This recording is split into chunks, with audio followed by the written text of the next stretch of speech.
지금 생각해 보니까 80한 6년쯤 전인 것 같습니다. 제가 14살에 시골서 초등학교를 졸업했는데 중학교에 갔으면 좋겠다 하는 생각도 있고, 태어날 때부터 너무 건강이 좋질 못해서 우리 어머님은 나 듣는데도 너 20살까지 사는 것만 좀 봤으면 좋겠다, 그렇게 이제 키웠고요. 나도 몇 번 어려서 경험한 일이 있기 때문에 난 이제 오래 살진 못할 거다, 이렇게 아마 중학교도 못 가게 되고 그럴 거다, 그런 좀 희망이 없는 상태의 초등학교를 졸업했습니다. 내가 14살 나는 해 정월 초하루날 밤에 우리 어머님이 꿈을 꾸셨는데, 내가 이렇게 앉았다가 두 손으로 이렇게 무릎을 끼고 이렇게 있다가 하늘로 쓱 올라가 버리고 마는 꿈을 꾸신 모양입니다. 할머니한테 그 얘기를 했더니 아마 장손이가 금년에는 죽을래는가 보다, 하늘로 올라갔으니까 그런가 보다. 그제 부모님도 그렇게 생각하고 있었는데, 이제 그런 환경이 되니까 저는 제 마음속에 만약 하나님께서 나한테 건강을 주셔서 중학교도 가게 하고 나 다른 사람같이 오래 살게 해주시면 내가 나를 위해서는 일하지 않고 하나님의 일을 열심히 도와드리겠습니다. 그러니까 건강을 주시면 제가 그렇게 살도록 노력하겠습니다. 그 마음을 가지고 이제 초등학교를 졸업하고 중학교를 가게 됐는데, 제가 다닌 중학교가 평양에 그 당시 아주 유명한 장로교 선교사님들이 세운 숭실학교입니다. 거기 이제 1학년 학생이 돼서 이제 쭉 있지만은 건강은 어느 정도 좀 안정되는 것 같고, 그 14살 나는 해 크리스마스 때입니다. 우리 중학교 여기에 있고 숭실전문학교는 지금은 대학이 됐습니다만 이제 여기에 있는데, 그 숭실전문학교에서 1년에 한 번씩 그 학생들 위해서 신앙 부흥회를 했습니다. 근데 나는 중학생인데 가도 괜찮겠지 싶어서 저녁 시간인데요, 일주일 동안 이제 그 집회 가게 됐습니다. 그런데 그때 우리 감리교회 김창준 목사님, 우리 또 장로교회는 윤인구 목사님이 이제 일주일 동안 토요일까지 저녁 예배를 이끄셨는데, 그 설교를 이렇게 쭉 듣고 나면서 내가 믿는 하나님이 이런 분이었구나, 내가 믿는 예수님은 나하고 이런 관계가 있었구나. 그때 이제 뭔지 모르고 자라다가 처음 이제 내가 신앙인이 돼야겠다고 하는 그 마음의 다짐을 해본 겁니다.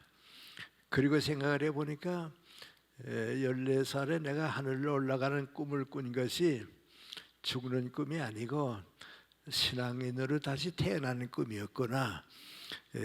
그 이제 제 신앙생활의 출발입니다. 그리고 이제 여러 가지 이제 그 일제 시대니까 어려움도 겪고 교회 생활을 쭉 하지만은 내가 받아들일 수 있는 진정한 신앙생활이라고 하는 건 어떤 것인가, 그걸 이제 자꾸 찾아봤습니다. 그래서 목사님 설교도 많이 듣고, 그 당시 이제 일본 기독교 소회에서 나오는 책들이 있었는데 그 책도 있고, 그러다가 내가 가지는 신앙이 이런 것이구나 하는 것을 깨달은 것은 14살 때 어렴풋이 교회인이 된 거죠. 교회 다니다가요. 17살 났을 때에 도산 안창호 선생님이 우리 고향 교회에 오셨습니다. 그 주일날 설교를 하셨는데 그 설교를 이렇게 듣고 나면서 예수님께서 나한테 원하시는 신앙이 우리 교회가 가르쳐 준 것보다도 훨씬 높고 큰 데 있구나 말이죠.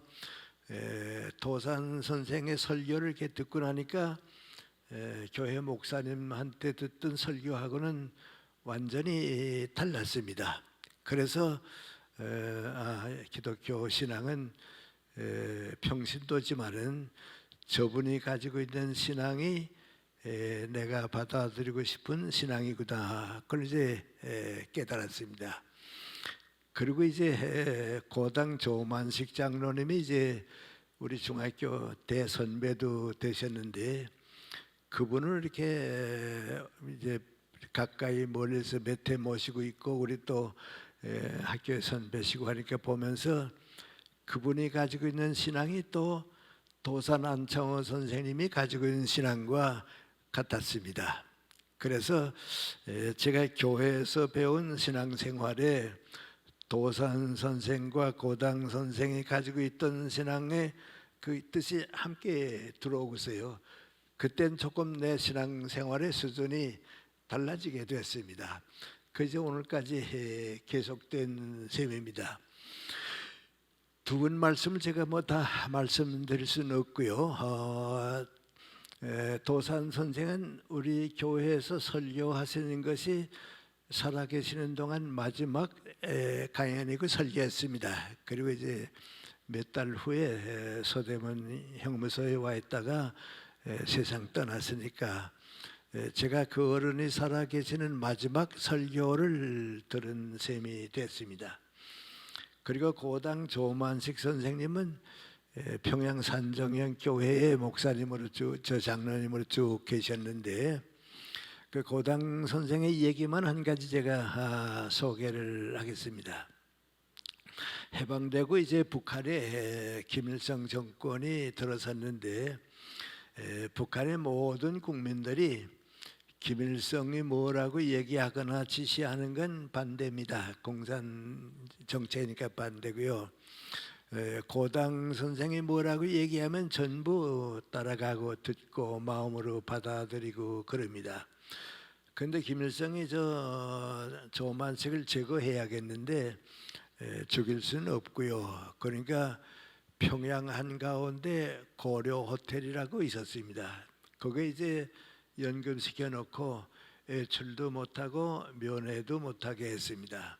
그리고 한 달에 한 두 번쯤 사모님만 1시간씩 이제 면회를 허락하곤 했는데 그 사모님이 이제 허락된 시간에 조금 시골에 계시다간 와서 이제 면회를 하곤 했습니다. 그 사모님 이제 여기 오셨을 때 나보고 한 얘기입니다. 한번 면회를 갔더니 선생님께서 여러 가지 말씀하시더니 오늘은 이제 그냥 돌아가고 여다음 면회가 마지막이 될 테니까 여러 가지 마음의 준비를 다 갖추고 한 번만 더 오라고. 무슨 말씀 그렇게 하십니까? 그랬더니 세월이 자꾸 변하고 세상이 바뀌고 있는데 언제나 우리 시간이 이렇게 연장되는 게 아니라고. 그러니까 우리도 각오를 해야 한다고. 그래 돌아왔다가 이제 마지막 면회를 갔습니다. 갔더니 아주 그 말씀까지 안 하시는데 아마 장로님이 사모님하고 두 분이 마지막 기도도 드렸겠죠. 그리고 아주 근엄하게 하시는 말씀이 나는 여기서 내 인생이 끝나겠지만은 어린 아들들을 자유가 없는 이 땅에 둘 수가 없으니까 데리고 빨리 38선을 넘어가라고. 가더라도 될 수만 있으면 다른 사람에게 패끼치지 말고 내 고생까지 좀 맡아서 해달라고. 그리고 이걸 가지고 가라고. 서랍에서 흰 봉투를 하나 꺼내서 주면서 가지고 가라고 그랬습니다. 뭡니까? 그랬더니 가보면 안다고. 집에 와서 그 봉투지를 열어보니까 당신의 머리카락을 깎아서 이제 거기에 넣은 겁니다. 그러니까 사모님이 느끼신 게 뭡니까? 이 다음에 세상 떠났을 때에 빈 관이 나가고 장례 지날 수는 없으니까 이것은 장례를 지나라고 그 마지막 유품이라고나 말이죠. 그 머리카락을 안고서 많이 우셨다고 그래요. 그러지 아들을 데리고 이제 일로 오고 6.25 때 이제 고당 선생이 세상을 떠나셨습니다. 근데 고당 선생의 말씀도 들었고 우리 중학교 선배이기 때문에 또 학교 잡지에 쓴 글도 지금 한 가지는 기억하고 내가 가지고 있을 겁니다. 그 보면요, 정말 신앙입니다. 그 신앙이 없이는 그런 인생을 살 수가 없습니다. 그래서 이제 그 두 분의 신앙을 교회 안에서 받아들이고 나니까 내가 지금까지 교회에서 받아들였던 신앙의 차원하고 이 두 분이 받아들인 신앙의 차원하고는 차이가 있다고 생각했습니다. 두 가지 차이가 있습니다. 첫째는 민관이 우리 교회는 조직이 있고 공동체이기 때문에 항상 교리가 있습니다. 교리로 예수님의 말씀도 받아들이고 이제 그렇습니다. 그런데 이 두 분은 사회생활을 쭉 하시고 민족과 국가를 위해 사신 분이기 때문에 교리로 받아들이지 아니하고 예수님의 말씀을 인생의 진리로 받아들였습니다. 그 차이입니다. 저도 이제 그 두 분을 통해서 받아들인 게 맹고하니 교회에서는 교리로 가르쳐 주는데 예수님의 말씀은 교리를 넘어서 진리다 말이죠. 진리라는 게 뭔가 교회 나오거나 안 나오거나 예수를 믿거나 안 믿거나 모든 사람은 무엇을 위해서 어떻게 살 것인가 하는 문제를 가지고 사는데 거기에 대한 해답이 예수님의 말씀이라고나 말이죠. 그리고 성경을 쭉 보니까 예수님은 교리주의자가 아닙니다. 예수님 뭐라고 그랬습니까? 그 당시의 교리는 이제 예수님 당시의 교리는 계명과 율법입니다. 그런데 이제는 계명과 율법의 계란은 깨지고 거기에서 진리의 병아리가 까나와야 기독교가 되고 구약에서 신약이 되는 건데 예수님은 진리를 가르쳤고 우리는 그걸 교리로 받아들이고 있구나 그런 생각했습니다. 그리고 이제 다시 쭉 성경을 보게 되면 민구하니 예수님의 말씀은 누구도 떠날 수가 없는 진리의 말씀입니다. 예를 들어 말하면 우리가 이제 여러 가지 생각을 하고 있는데 교인이거나 교인 아니거나 다른 종교를 가지고 있다고 하더라도 모든 사람이 가지고 있는 문제는 똑같습니다. 사람은 무엇을 위해서 어떻게 살아야 하는가 그건데 예수님은 바로 그걸 가르쳤습니다. 그러니까 예수님은 구약의 말씀을 가르친 게 아니고 새로운 생명의 말씀을 가르치게 됐습니다. 저는 이제 학생들 젊은 사람들한테 이따만큼 질문을 받는데요. 선생님 왜 스님들이 쓴 책은 베스트셀러가 있는데 목사님이나 신부님들이 쓴 책은 베스트셀러가 없습니까? 그런 얘기합니다. 그건 무슨 말인고 하니 스님들이 쓴 책은 다 읽는데 세상 사람들이 다 읽는데 목사님이나 신부님들이 쓴 책은 교인들만 읽지 세상 사람들이 안 읽는단 말이죠. 그 내가 그러죠. 그 이유가 있다고. 우리 교회 생활을 하고 살게 되면 예수님의 말씀을 교리로 받아들이기 때문에 우리에게는 그게 소중하다고. 그러나 세상 사람들은 그게 소중하지 않다고 말이죠. 그래서 다른 거라고. 그럼 스님들은 어떻게 했는가? 스님은 교리를 얘기하지 않고 인생을 얘기한다고. 그러니까 인생에 대한 얘기는 모든 사람이 다 가지고 있습니다. 그러니까 우리 젊은 학생들도 스님들이 쓴 책을 읽습니다. 법정 스님의 무슨 무소유의 삶이라 있지만은 또 교회 나오지 않는 학생들은 민관이 기독교 책은 잘 읽지 않습니다. 그것이 우리 교회가 가지고 있는 교리고 또 진리고 그 차이입니다. 근데 내가 두 번 그 은사 되실 만한 분들을 통해서 받아들인 건 저 어른들은 예수님의 말씀을 진리로 받아들였지 교리로 받아들인 것보다 한참 높았구나 말이죠. 그겁니다. 그래서 우리가 교리를 많이 따르기 때문에 교리를 우리 사람들이 제 마음대로 해석하게 되면 대단히 위험합니다. 공통성이 없습니다. 우리 무슨 통일교가 거기서 나오지 않았어요? 또 뭐 박태선 장로의 신앙천도 거기서 나오지 않았어요? 또 어떤 때 우리가 말의 느낌이다마는 뭐 구원파 침례교도 거기 나오지 않았어요? 요새 무슨 뭐 신천지라는 것도 나오지 않았어요? 그러니까 교리를 인간들이 제멋대로 해석하게 되면 교리가 잘못되면요 기독교가만 어긋나게 됩니다. 제일 역사적으로 위험한 게 민구안이 러시아가 믿었던 히랍 정교입니다. 그건 교리하고 정치하고가 그만 하나가 됐기 때문에 공산주의 사회가 가서 다 무너뜨릴 수 있고 그렇습니다. 그래서 예수님의 말씀이 내 진리가 되어야겠는데, 그럼 진리가 된다고 하는 건 무엇인가? 내가 내 인생을 살아가는 동안에 모든 인생의 목적과 방법이 예수님께서 주신 그대로 살아야 합니다. 예를 들어 말하면 우리 사회 아무것도 아닌 것 같습니다만 요새 우리 정치계를 가만 보지 않아요? 정치계를 보면 전부 과거를 또 반복하고 또 반복하고 또 반복하고 무슨 적폐청산이라는 것 자꾸 싸우는데요. 예수님이 제일 걱정하신 건 민구안이 그렇게 하면 악의 악을 가지기 때문에 역사가 무너진다고, 하나님의 나라는 이루어지지 않는다고. 너희들은 어떻게 살아야 하느냐? 너희들은 모든 걸 용서하고 받아들이고 그렇게 사는 거지 그게 아니다. 그 구약의 계명이나 율법은 예수님 오신 다음에 이제 의미가 없어졌습니다. 이제는 우리가 진리로 받아들이게 되니까 이제 그렇습니다. 그리고 나게 되면 우리가 예수님의 말씀이 진리가 되면 떠날 수가 없습니다. 우리 성경에도 그랬죠. 예수님께서 쭉 말씀을 가르쳐 주시니까 멀리서 왔던 사람들, 바리새파 사람들, 이런 사람 제사장들이 와보고선 다 절수가 있나 하고 돌아갔습니다. 그러니까 예수님이 가까운 제자들 보고 뭐라고 그랬습니까? 너희도 날 떠나겠냐? 그랬더니 제자들의 얘기가 뭡니까? 진리의 말씀이 선생님에게 있는데 우리가 어디 가겠습니까? 그렇습니다. 우리가 성경을 읽어보게 되면요, 진리 말씀이 있지 교리는 없습니다.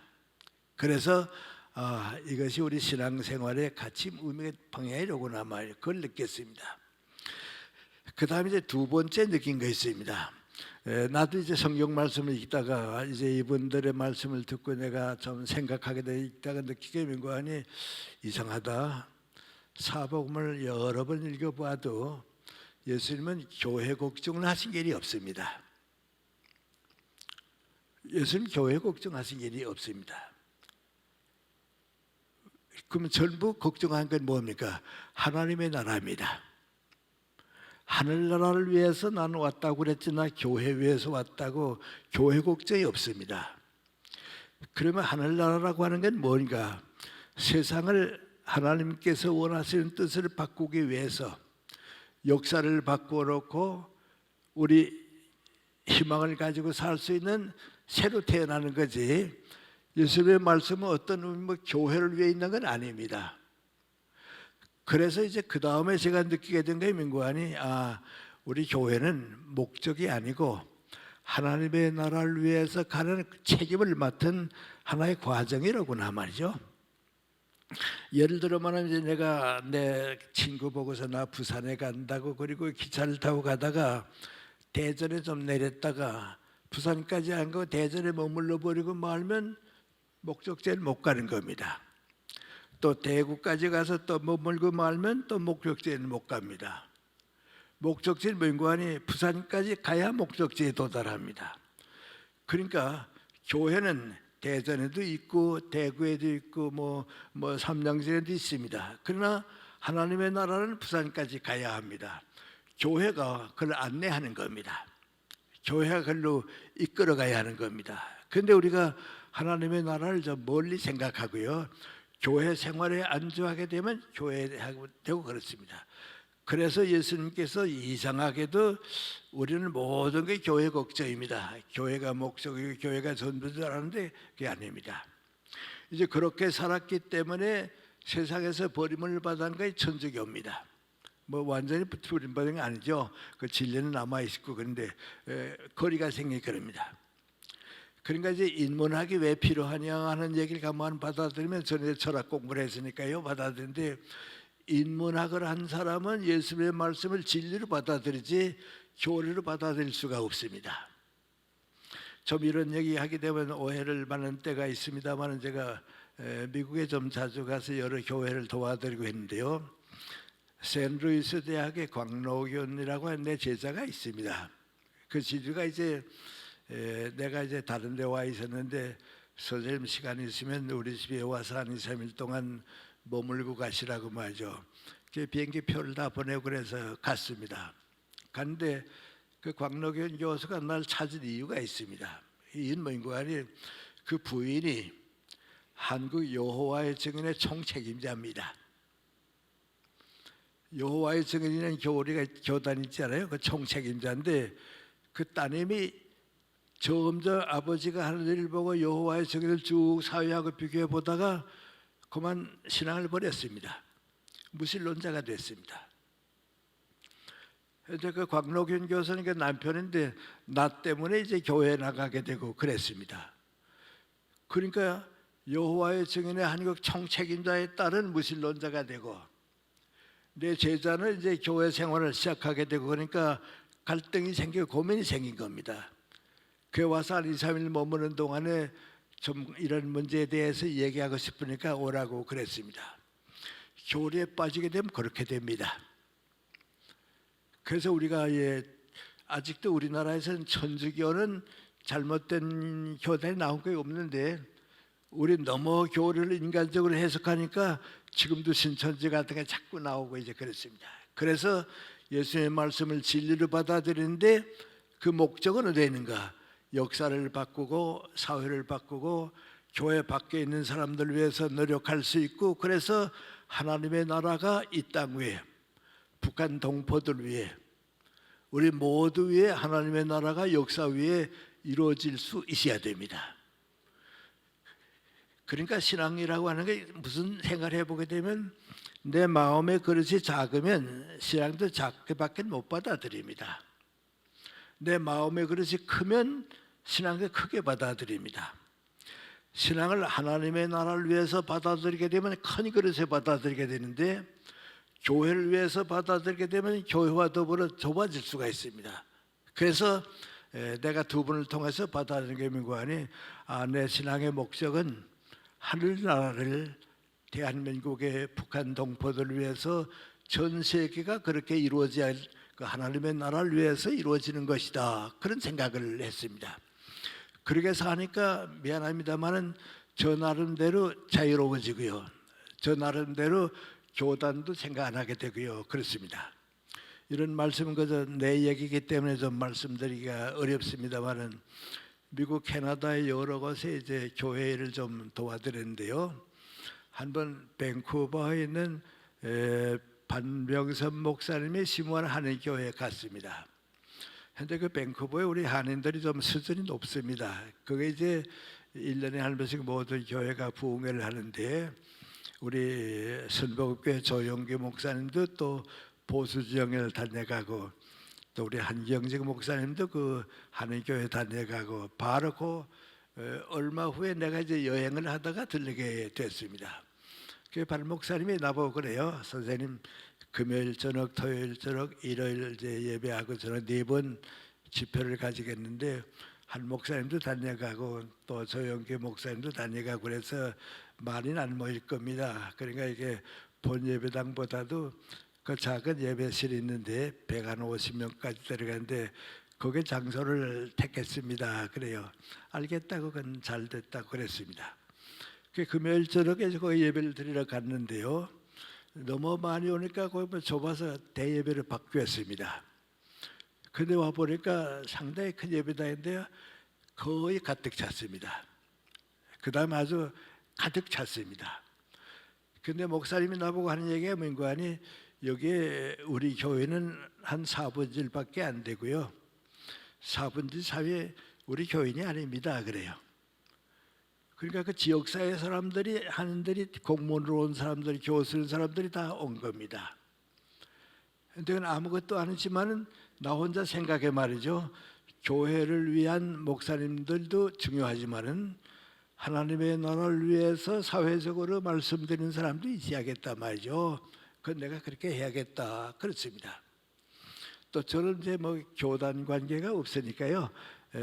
우리 개신교는 어디나 다닙니다. 좀 보수적인 교회는 잘 못 가게 되고요. 그렇습니다. 그래도 그런데도 뭐 이거 다 우리 교회 위해서 하는 말씀입니다. 그래서 안에 또 우리 다 그런 문제 사니까요. 우리 장로교에서는 이제 고신파 장로교회가 제일 보수적이거든요. 그 교회 장로님들이 지금도 있는지 모르겠습니다. 1년에 한 번씩 경주에서 장로대회가 있습니다. 전국 장로님들이 모이는데 한 번 나보고 와서 좀 강의를 해달라고 그래요. 그래서 내가 고려신학은 좀 보수적이고 그런데 내가 가서 얘기하다가 좀 오해가 생기든지 그러면 안 되니까 다른 강사를 모시면 어떻냐 그랬습니다. 그랬더니 그 장로님 대표가 뭐라 그러지 않습니까? 그걸 문제 삼지 마세요. 목사님들은 교회를 지켜야겠으니까 관계하지. 우린 다 사회에서 살고 있습니다. 우린 다 사회에서 살고 있으니까 그 걱정하시지 마세요. 그래요. 거기에 깔리는 게 뭐 있습니까? 아주 보수적인 장로교지만은 목사님들은 교리가 있으니까 좀 보수적이지만 우린 다 세상에서 삽니다. 그 넓죠. 그렇게 됩니다. 그리고 저는 나 자신도 그런 생각 안 합니다만 요새 천주교를 많이 갑니다. 가는데요. 왜냐하면 신부님들 가운데 내 책을 좀 많이 읽는 분들이 있습니다. 그런 신부님들은 민구안이 우리 성당에 와서 좀 설교 나누고요, 강론해 달라고 그래 가서 갔다고 그럽니다. 얼마 전에 명동 성당에 갔습니다. 그 주교 신부님이 중학생 때부터 내 책을 읽었습니다. 그러니까 나를 만나더니 그렇게 반가워서 뭐라는 거 아니, 저는 중학생 때부터 교수님 책 읽고요, 신앙을 지도받았습니다. 기회가 없어서 모시지 못했는데 오늘 우리 성당에 와주셔서 고맙다고 말이죠. 그런데 그 성당이 아주 가득하게 모였습니다. 그리고 서서 듣는 사람들이 이렇게 많았습니다. 그리고 끝나고 나니까 그 주교 신부님 민구안이 오랫동안 은사를 모시고 있었는데 오늘 우리 교회 성도의 말씀에서 감사하다고 말이죠. 그렇습니다. 이제 그거의 민구안이 진리를 받아들이는 하나님의 나라를 위한 위치하고 교리로 받아들이고 교회로 끝나는 위치하고 다릅니다. 그래서 앞으로는 어느 교회가 큰 교회나 훌륭한 교회나 그것도 중요하지만은 더 중요한 건 민구안이 하나님의 나라를 위한 일꾼을 얼마나 많이 보내느냐, 그게 더 중요합니다. 우리 교회를 다녀갔기 때문에 역사가 새로워지고요, 정치가 하나님의 뜻대로 되고요, 경제 문제가 기독교 방향으로 가고요, 그 하나님의 나라로 가는 겁니다.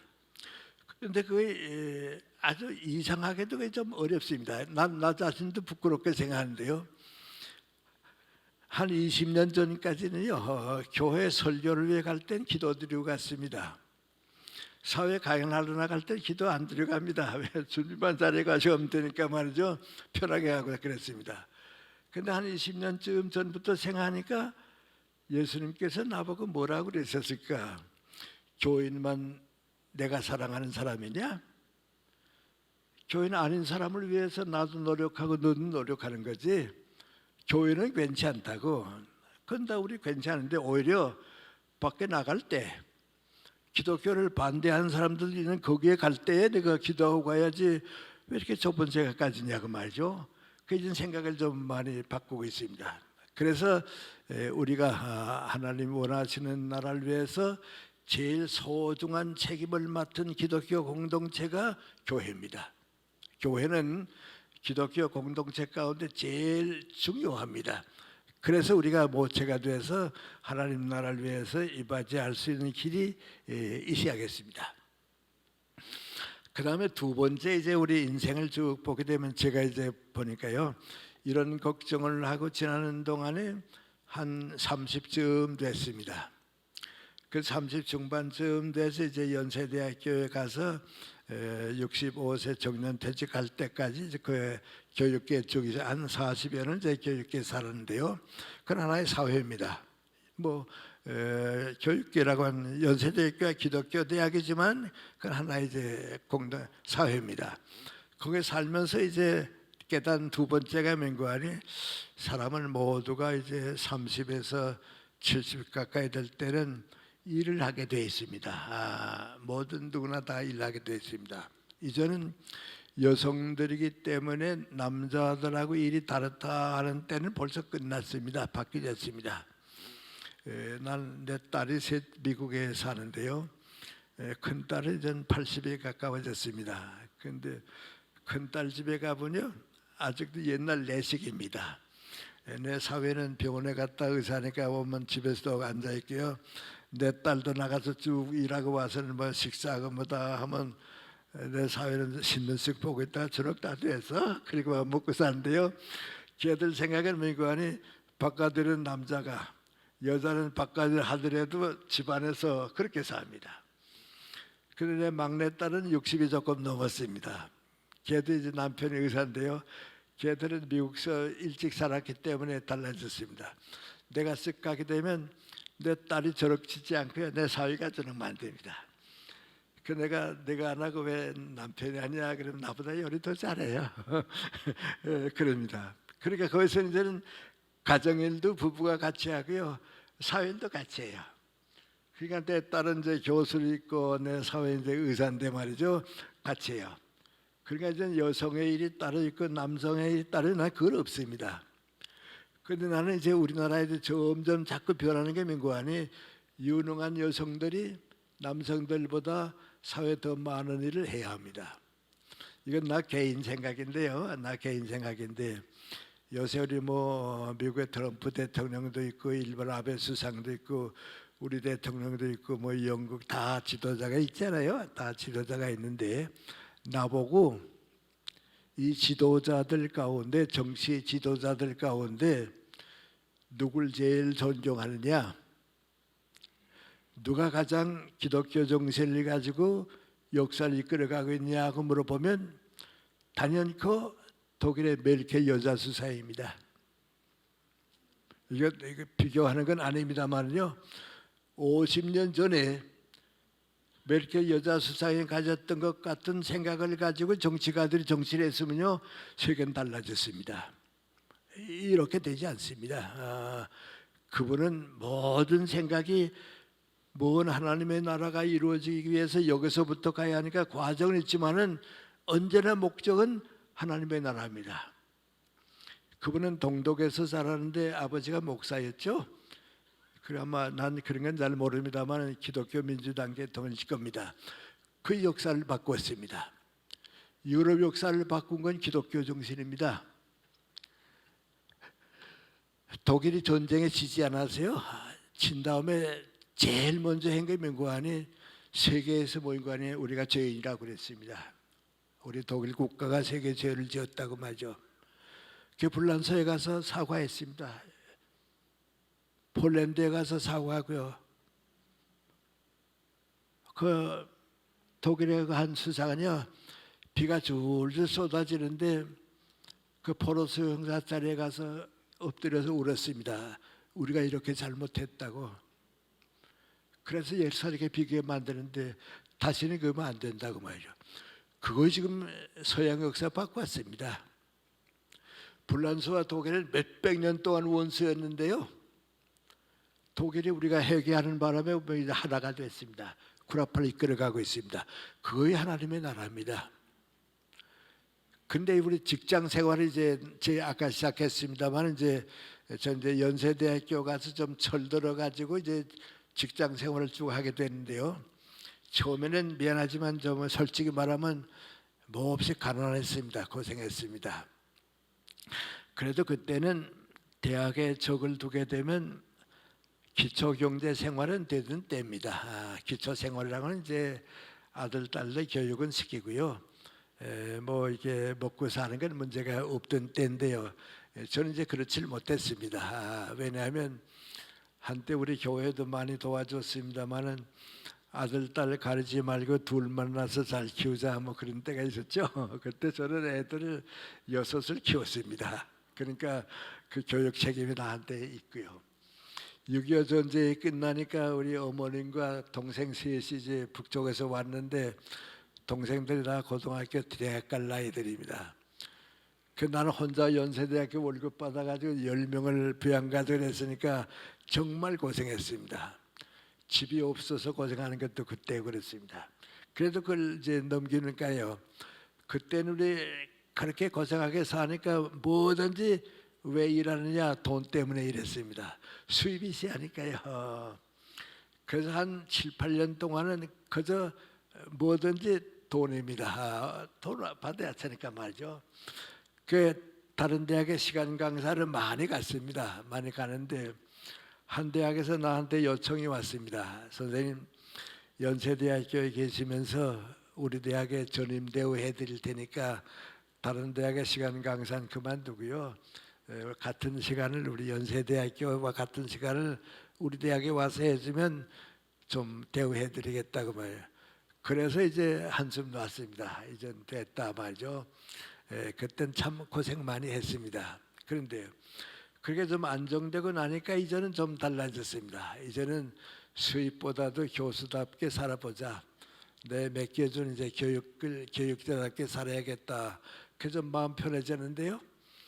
그때 한번 아주 간단하지만 문제가 생겼습니다. 대구에 어느 중고등학교 교감을 내 제자가 월요일인가 화요일인가 날 찾아왔습니다. 찾아온 목적은 선생님 이번 토요일 오후에요. 대구의 중고등학교 선생님들이 6, 700명 되는데 다 모입니다. 그 기념 강연을 선생님이 좀 해줬으면 좋겠다고 교장회의에서 결정이 됐는데 토요일 오후에 좀 꼭 와서 도와줬으면 좋겠다고 말이죠. 근데 제자가 이제 책임을 맡아서 온 겁니다. 그 내가 토요일 오후에 삼성그룹의 강연을 맡았습니다. 근데 거기 가게 되면 서울 시내니까 교통 걱정 안 하고요. 다 돌봐주고요. 강사료가 많습니다. 대구에 가게 되면 옛날이니까 아침부터 저녁까지 고생합니다. 강사료는 삼성그룹에 간 것보다 반도 채 안 됩니다. 그러니까 나는 어떻습니까? 거기 가서 고생하는 것보다나 삼성그룹에 가는 게 낫죠. 과거는 그렇게 생각했습니다. 그런데 이번 생각은 좀 달랐습니다. 중고등학교 선생님들이 6, 700명 모이는데 내가 가서 도와드리는 일은 평생 가도 몇 번 있는 일이 아닙니다. 다른 사람들에게 오지 않는 책임입니다. 그 소중한 책임이 있는데 강사료가 많다고 해서 삼성그룹에 가는 것은 이건 나 때문에 가는 건데 어느 편이 좋을까 말이죠. 그래도 선약이 삼성그룹이니까요. 내가 내 제자 보고서 가고 싶다고 가서 도와줬으면 좋겠는데 삼성그룹에 내가 선약이 있어서 못 가겠다고 더 좋은 강사님을 내가 소개해 드릴까 그랬어요. 소개해 줄까 그랬어요. 그랬더니 그건 제 책임은 아니고요. 저야 빈손으로 돌아가야죠. 그래요. 내 제자가 날 믿고 왔다가 빈손으로 돌아가야죠 하는 그거는 내 신앙적인 마음에서 볼 때 너 조금 생각을 바꿔 봐라. 그 마음입니다. 그래 내가 내 제자 보고서 그러면 삼성그룹에 내가 전화를 걸어서 허락이 되면 가겠다고 말이죠. 근데 허락이 됐습니다. 가서 고생은 했습니다. 대구에서 가연 다 끝내고 오후 늦게 서울역에 내려서 버스를 타고 앉아 생각해 보니까요. 오늘 내가 잘했다. 지금까지 내가 가난하게 사니까 수입이 목적이었는데 이젠 그 단계 넘어섰으니까 무슨 일이 더 보람 있는 일인가? 무슨 일이 더 값 있는 일인가? 예수님께서 무슨 일을 원하실까? 이런 생각을 바꿔야겠단 말이죠. 그래 그의 계기가 됐습니다. 그 다음부터는 어떻게 되는 거 아니? 무슨 일이 수입이 많은가 그것보다는 무슨 일이 더 보람 있는가? 무엇이 더 가치 있는가? 신앙인으로 말하게 되는 거 아니? 무슨 일을 예수님께서 원하실까? 예수님은 이 많은 일 가운데 너 무엇을 원하실까 말이죠. 바꿨습니다. 그 다음부터는 수입보다는 일의 가치를 따지기 시작하니까요, 좀 보람 있는 일을 많이 하게 됐습니다. 그렇게 한 10여 년 살고 나니까요, 내 생활이 변했습니다. 아마 여러분도 똑같을 겁니다. 수입을 위해서 일하는 것은요, 수입과 더불어 일도 끝납니다. 여러분 뭐든지요, 돈 때문에 하는 일은요, 그 돈과 더불어 일이 끝납니다. 근데 일의 가치를 따지니까요, 일이 또 다른 일을 만듭니다. 그 일이 또 다른 일을 만듭니다. 그러니까 일을 더 많이 하게 됩니다. 그러니까 돈을 따라갔을 때는 수입이 많지 않았는데 일의 가치를 따지니까 수입도 많아졌습니다. 그리고 또 한 가지 변화가 있는데, 수입을 위해서 일할 때는 피곤하고 힘들고 그랬습니다. 그런데 일을 위해서 일을 하니까요, 행복합니다. 일이 즐겁고요, 보람 있고 행복합니다. 아, 이것이 우리 신앙인의 선택이라구나. 가난한 사람들이 수입을 위해서 일하는 건 옳습니다. 그건 잘못된 거 하나도 없습니다. 그렇게 살아서 책임 감당해야 합니다. 그러나 더 보람 있는 일, 더 가치 있는 일은 그건 아닙니다. 수입보다도 일을 위해서 일하게 됩니다. 진정으로 일을 사랑하게 됩니다. 그러니까 나라 경제도 올라가고요, 개인 경제도 올라가고 그렇습니다. 저 요새 자꾸 나라에서 공짜 많이 주려고 하는데요, 공짜를 사랑하기 시작하면 그 민족은 가난해집니다. 일을 사랑하면 자연이 올라옵니다. 공짜를 사랑하게 되면 무너지면, 남미가 다 그래서 무너지겠어요. 이게 기독교 정신입니다. 우리는 뭐 다른 기독교 정신을 꼭 가서 무슨 기도하는 시간만 가지는 건 아니고요, 세상을 바꿔야 합니다. 그러다가 이제 80쯤 되니까요, 또 생각이 달라졌습니다. 무슨 생각을 하게 됐는가? 지금까지는 모든 일을 하는 것이 왜 일하는지 목적이 다 개인 따라 다른 줄 알았습니다. 100사람이 100가지 일을 하게 되면 일의 목적은 100인 줄 알았습니다. 그 내가 80쯤 돼서 생각하니까 크리스찬의 목적은 그건 아닙니다. 예수님의 위치에서 보게 되면요, 100사람이 100가지 일을 하더라도 일의 목적은 다 똑같습니다. 그러면 무한히 내가 그 일을 함으로써 그 사람들이 행복해지고 인간답게 살고, 신앙적으로 말하면 좀 더 하나님의 자녀답게 살도록 도와주기 위해서 일하는 겁니다. 우리가 하는 모든 일은 그렇습니다. 정치가는 정치를 통해서 더 많은 사람이 인간답게 사는 겁니다. 경제에는 경제를 통해서 좀 더 많은 사람이 축복을 받도록 만들어주는 겁니다. 문화에는 문화를 통해서 더 많은 사람에게 정신적 양식을 주는 겁니다. 그러니까 100사람이 100가지를 하니까 일의 목적이 100이 아니고 다 똑같습니다. 더 많은 사람이 인간답게 행복하게 살 수 있도록 도와주는 겁니다. 그게 크리스찬의 일관념입니다. 기독교는 그렇습니다. 이제 그렇게 80쯤 돼서 생각하니까요, 이젠 또 변화가 왔습니다. 과거에는 돈을 벌기 위해서 살았는데요, 이제는 돈을 벌기 위해서 사는 게 아니고요, 주기 위해서 살게 됩니다. 내가 좀 비용을 내더라도 내가 가서 도와줘야겠다. 내가 좀 힘들더라도 내가 가서 도와줘야겠다. 왜? 그래야 그분들이 행복할 테니까요. 그러니까 우리 크리스찬들이 많이 그렇잖아요. 헌금하는 것도 그렇잖아요. 그건 내가 도와줘야 그 사람들이 행복하니까 도와주는 겁니다. 그래서 이 크리스찬은 가난할 때는 소유를 위해 살지만은 일을 사랑할 때는 더불어 살고, 한 번 더 나아가서 기독교 정서 살 때는 누구에게 주기 위해서 사는 거나 마죠. 다른 사람에게 베풀기 위해서 사는 거구나 마요. 그렇습니다. 미안합니다만 나도 이제 뭐 재작년인가요? 여기저기서 이제 상을 좀 받았는데요, 두 군데서는 좀 상금이 많이 들어왔습니다. 내가 몇 해 벌어야 할 돈이 공짜로 생겼는데, 이게 내가 번 돈이면 내가 가져도 괜찮습니다. 그건 뭐 좋지만 이건 내가 번 돈은 아니고 사회가 나한테 맡긴 돈이니까 이 사회를 환원을 해야겠는데 무슨 방법으로 어떻게 했으면 좋을까 생각해도 방법이 떠오르질 않아요. 그래 내 사랑하는 제자들을 좀 불러서요. 이게 내가 사회에서 위임 맡았는데 내가 이 사회를 위해서 어떻게 썼으면 좋을지는 잘 모르겠으니까 당신네들 좀 맡아서 써달라고 말이죠. 좀 맡아서 달라고 맺겠습니다. 그러니까 나는 내일 하니까 좋고요. 내 제자들은 또 이제 다 정년퇴직가 시간이 여유 있으니까 사회를 위해서 돕고요. 그래서 행복해졌습니다. 그게 신앙인의 경제관입니다. 우리 주변에도 우리 좋은 분 많이 있는 건 모르는데요. 유일한 선생 같은 분이 기독교 정신으로 유한양을 살렸습니다. 최태섭 장로님이 한국유를 그렇게 했습니다. 그래서 그 회사 그분들이 모범 보여줬는데 거기 깔려 있는 게 바로 기독교 정신입니다. 그 유일한 선생 보세요. 정치 자금은 한 푼도 안 냈습니다. 그렇지만 세금은 많이 냈습니다. 최태섭 장로님이 이끌어가는 한국유에 가보면 무슨 노동조합이 그거 없습니다. 왜요? 그거는 어떡합니까? 회사를 왜 운영하는가? 내 사원들이 행복해져야죠. 우리 한국유에 와서 일하는 사람들이 행복해지게 만들기 게 첫째 조건이지. 그거 안 하고서는 회사할 필요가 없지 않습니까?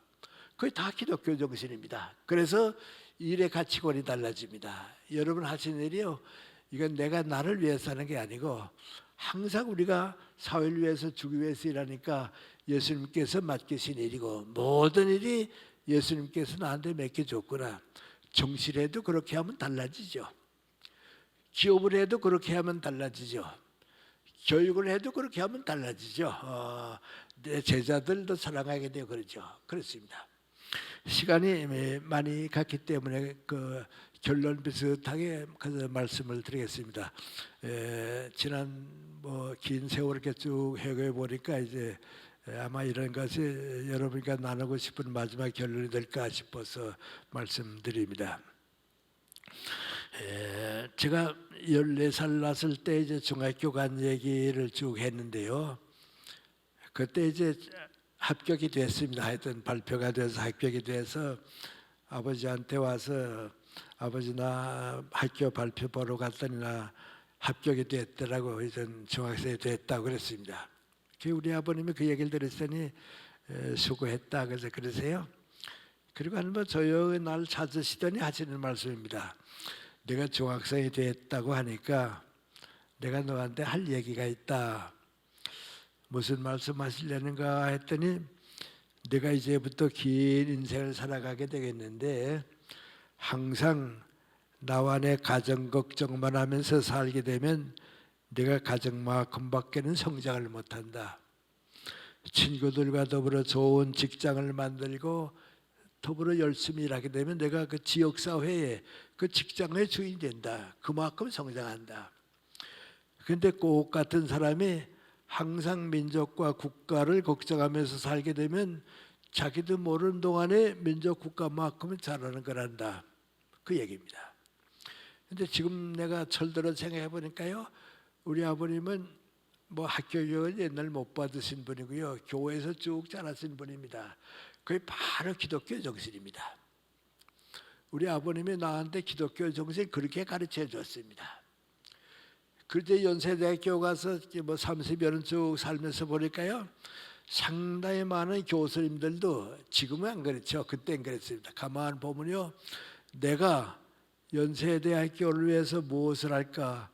연세대학교에 무슨 도움을 줄까 하는 생각보다는 연세대학교로부터 내가 얼마나 더 많이 얻을까? 더 많이 받았으면 좋겠다. 그런 교수님들이 더 많아요.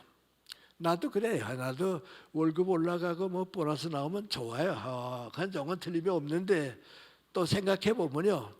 내 가난한 제자들이 등록금을 내지 못해서 고생하는 거 다 아는데 보너스 나왔다고만 다 좋아하게 되면 이게 학생들하고 이 공동체 의식이 좀 잘못이 아닌가 말이죠. 그 애들 위해서는 내 걱정도 할 줄 알아야지 이렇게 사람이 이기적이 되는구나 말이죠. 그런데 그렇게 학교로부터 무엇을 받으려고만 생각하고 살았던 교수님들은요. 65세가 돼서 정년퇴직하게 되면요, 대학이 잊어버려요. 직장이 잊어버려요. 그리고 사회도 다 잊어버리고 말래. 그걸로 인생이 끝나요. 그런데 같은 연세대학교에서 봉사하고 있으면서 나보다도 학교를 위해서 더 걱정하고 학문을 위해서 더 성실하게 노력하고 또 남에게 더 많은 대학에 주려고 노력한 사람들은 대학의 주인공이 돼요. 65세가 되게 되면요, 연세대학교 학장 지난 분, 총장 지난 분 연세대학교와 더불어 남아요. 또 연세대학교 어느 교수, 대학을 위해 살았으니까 그만큼 남아요. 그런데 대학에 있을 때는 잘 몰랐는데요, 꼭 같은 교수 생활을 하면서도요, 항상 민족과 국가를 걱정하는 교수가 있어요.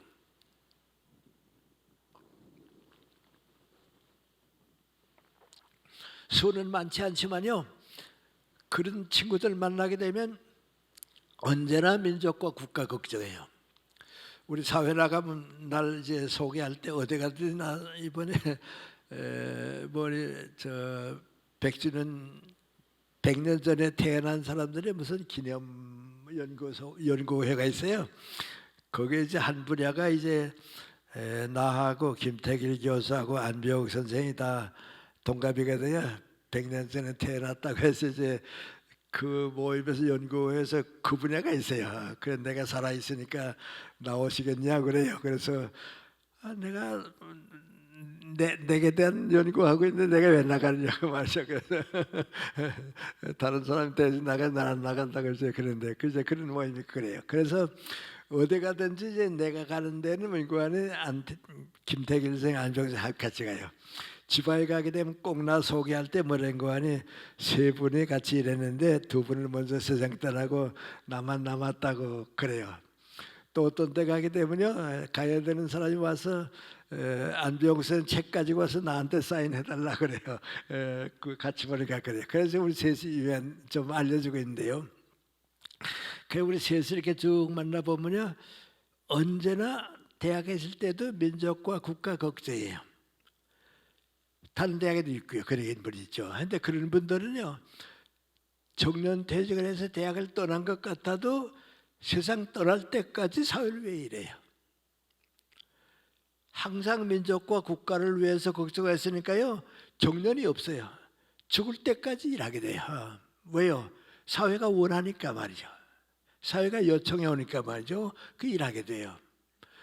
근데 이제 김대일 선생이 90에 돌아가셨는데요, 90에 돌아가시기 몇 달 전까지도 사회를 위해서 일했어요. 안병 선생님 93세에 돌아가셨는데요, 마지막 텔레비전에 나온 거 보니까 또 그때도 나라 걱정해요. 그러니까 세상 떠날 때까지 다 일하게 되는 거죠. 그 세 사람이 이제 같이 지났기 때문에 이제 그 말씀을 이제 드리겠네요. 그 우리 셋이 이렇게 열심히 일하고 뭐 사회를 위해서 주어진 일 많이 열심히 일하고 있고 이제 그랬는데요. 한 번 안병 선생이 나한테 전화를 걸었어요. 전화를 걸었더니 김생 밖에서는 뭐 철학계 삼총사다, 뭐 또 수필계 대표다, 뭐 그런 얘기 많이 하는데 너무 바쁘게들 사니까 우리 셋이 함께 모여서 즐거운 시간도 가지고 뭐 그런 시간이 거의 없네. 함께 만나본 시간이 거의 없네. 더 늦기 전에 우리 1년에 두세 번이라도 우리 셋이서 만나서 좀 우정도 나누고 즐거운 시간도 가지면 어떨까 그래요. 그래서 내가 좀 어떻게 그렇게 됐다고 바쁘게 살다 보니까 내 김태길 선생한테 전화 걸게. 김태길 선생한테 전화 걸었어요. 우리 1년에 한 두세 번이라도 만나서 좀 이렇게 즐거운 시간도 가지고 그럽시다요. 그랬어요. 그랬더니 나는 그러자고 그럴 줄 알았어요. 전화를 받고 한참 있더니 그 어떻게 한 가지만 생각하고 또 다른 생각을 못한다 그래요?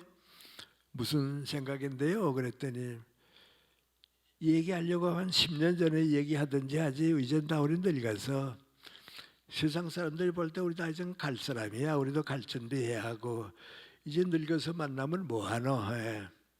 내가 인생을 쭉 살아보니까 살다가 제일 힘든 때가 언젠가 하니 사랑하는 사람을 먼저 보내고 남는 사람이 힘들어. 가는 사람이야 모르지. 남는 사람이 힘들어진다고. 그래서 이렇게 셋이서 열심히 일하다가 순서대로 가자. 그래서 맡겨진 열심히 가면 괜찮은데 이제 또 만나서 우정을 쌓고 가까이 지나게 되면 하나씩 갈 때 가는 사람이야 괜찮지 누가 마지막 남을래? 마지막 남는 사람 생각도 해보았어? 그래요. 그러니까 내 마음이 뭉클해지대. 그렇구나 말이죠. 이게 안 되겠다. 그래서 안 만나기라고 말았어요. 아마 김태일 먼저 가시려고 그랬는가 봐요. 그래서 먼저 가시고요. 안병호 씨하고 나하고 이제 둘이 남았는데요. 안병호 씨 한번 나한테 좀 몸이 불편해서 그랬던 것 같아요. 전화를 걸었어요. 김생 나 전화로 좀 얘기하고 싶은데 괜찮아? 그래요? 말씀하세요. 뭐 특별히 할 얘기 있어요? 그랬더니 나 요새 가서 이런 생각 저런 생각 좀 많이 해보는데 우리 셋이 있다가 김태일 생각하고 우리 둘이 남았는데 암만 해도 내 예감이야. 그래서 내 예감이 김세희 혼자 남을 것 같아서 그래서 좀 전화 걸고 싶어서 그래요. 우리 어머님이 세상 떠나실 때 나한테 유언하는 분위기하고 똑같아요. 저 안생이 나한테 유언 비슷한 얘기를 하려고 하는구나 말이죠. 그래서 나도 좀 마음이 아프고 그래서 뭐 특별히 하실 얘기 있어요? 그랬어요. 그랬더니 뭐 얘기를 해요. 그래서 내가 내 생각도 마찬가지라고 뭐 다른 건 아니죠. 혼자 남게 돼도 너무 힘들어하게 마세요. 뭐 다 사람들이 겪는 일이니까 부탁하고 싶은 건 민구하니 우리가 못다 하고 남기는 일 좀 다 마무리해 줬으면 좋겠어. 안서에 항상 하던 얘기가 있습니다. 김세희 우리보다 정신력도 강하고 그러니까 아마 마지막까지 남았으면 다 마무리해 줬으면 좋겠다고 말이죠. 뭐 그 얘기죠. 그제 안생 얘기를 듣고서 알겠다고 말이죠. 내 생각도 그렇다고. 그래 끝냈어요. 그제 안생이 또 병중에 머물게 됐어요. 내가 한 번 가야를 쭉 다니다가 충청북도 영동에 갔어요. 가야 이렇게 다 끝내고서 휴게실 가서 조용한 바에 가서 앉아서 이렇게 쉬고 있는데요. 좀 피곤하니까 눈 감고 있는데 누가 이제 녹화라대요. 들어오세요. 그랬더니 한 사람이 들어오는데 아마 지방 유지겠죠. 내가 생각하기에는 아마 교회 장로님쯤 되지 않았는가. 그래서 그렇게 생각해 물어보진 않았으니까 들어오세요. 들었더니 선생님 피곤하실 텐데요. 제가 한 5분만 인사드리고 가겠습니다. 그래요. 앉으시라고. 제일 처음 얘기하면 민구하니 안병옥 선생님 건강은 어떠신가요? 그래요. 요새 좀 병중이어서 밖에 나오지 못한다고 워낙 고령이시니까 그러시겠죠. 그래도 선생님 오늘 여기까지 오셔서요. 좋은 강연하시고 또 좋은 말씀 주셨는데 강연을 끝내고 돌아가다 생각을 해보니까 내가 오늘 선생님한테 고맙던 인사를 못하면 평생 기회가 없을 것 같으니까 감사하다는 인사를 드리고 가야겠다. 그래서 들렸습니다. 선생님 저희들 위해서 수고 많이 해주셨고요. 근데 그분 얘기는 그거예요. 우리들이 젊었을 때 60년대, 70년대 정말 사는 게 힘들었습니다. 경제 문제보다도 정신적으로 방황하고 살았습니다. 그런데 두 분 선생님이 계셔서 책도 써주시고 방송도 해주시고 가연도 해주시고 두 분 선생님 말씀 가지고 우리가 그 어려운 시기를 넘겼습니다. 그래서 저는요 하나님께서 우리가 너무 불쌍하니까 두 분 선생님을 보내주셨구나 그런 마음을 가지고 지났습니다. 선생님 정말 저를 위해서 수고 많이 해주셨고요. 감사드립니다. 그 인사하고 가다가 잠깐 돌아서더니 안병옥 선생님 뵙게 되면요 꼭 고맙다는 감사한 인사 좀 전해주세요. 그리고 갔습니다. 근데 안 선생님 먼저 돌아가셨기 때문에 그 인사를 내가 나누질 못했습니다. 그래서 지금 생각해 보면요 크리스찬이라고 하는 게 뭔가 말이죠. 크리스찬인 게 뭔가 나는 고생이라고 생각해도 세상 사람들은 내가 고생이라고 생각하지만 그렇게 생각 안 합니다. 우리 위해서 수고 많이 해주셨습니다. 그렇습니다. 다르습니다. 나는 고생인 줄 아는데요. 세상 사람들은 우리 위해서 수고 많이 해주셨습니다. 그겁니다. 감사합니다. 그거예요. 그래서 크리스찬이 한 인생을 살아갔을 때 우리가 생각하는 게 민관이 정말 우리 위해서 수고 많이 해주셨고요. 감사합니다. 고맙습니다. 그 인사 받는 겁니다. 뭐 유명해지고 뭐 훌륭해지고 뭐 그건 다 아무것도 아닙니다. 그건 다 흘러가는 거고요. 남는 건 그겁니다. 우리 위해서 수고 많이 해주셨습니다. 그 제일 모범을 보여주신 분이 누구 아니 우리 주님이십니다. 그래서 우리가 신앙생활을 한다 하는 것은 주시는 진리를 교회를 통해서 받아들이고 하나님의 나라가 이 땅 위에 이루어지기 위해서 모든 걸 다 바치고 그런 사람에게 예수님께 함께 하시면서 뭐라 그러십니까? 나 대신 수고해다고 나 대신 맡아다고 그겁니다. 그리고 저도 지금 가만 생각해 보면요, 내 친구들이 다 나보다 건강 상태도 좋고 환경도 좋았는데 내가 오늘까지 이렇게 열심히 일하게 된 건 뭔가. 14살 났을 때 주님께서 저한테 건강을 주시면 건강이 허락되는 동안은 내가 주님의 일을 도와드리겠습니다 하는 기도를 나는 잊어버리고 살았는데 지금까지 쭉 살아보면 그랬습니다. 그렇게 약하게 자랐는데 미안합니다. 저는 병원에 입원해 본 길은 없습니다. 건강 때문에 주님께서 맡겨주신 일을 못한 길은 없습니다.